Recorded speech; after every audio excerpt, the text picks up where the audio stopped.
құрметті бүгін біздің шарамызға қатысып отырған құрметті оқырмандар.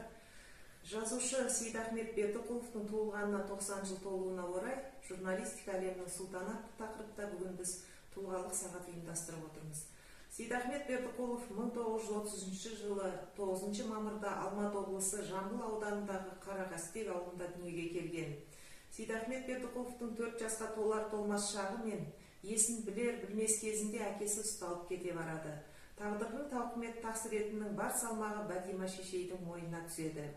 Әйел мұрағатының бұрынғы соңғы қазақы өнегесімен емін-еркін сусындаған Бәтима шешей ақырын аңырап қалған 3 баласын жетімсіретпей, туған-туысқанынан өгейсітпей өсірген аяулы жан еді.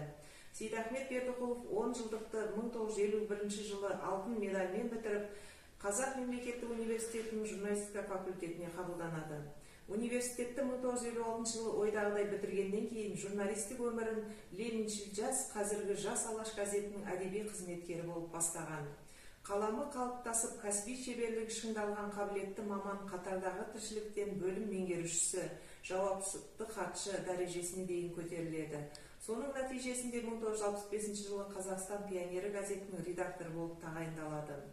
Ал арада 5 жыл өткенде, яғни 1970 жылы Лениншіл жас газетінің редакторы лауазымына жоғарылаған білікті басшы бұл міндетін 1986 жылға дейін абыроймен атқарған. 1986-1992 жылдары Жалын баспасының редакторы болса, өмірінің соңына дейін сол баспадан бөлініп жеке құрылған Балауса баспасын басқарады.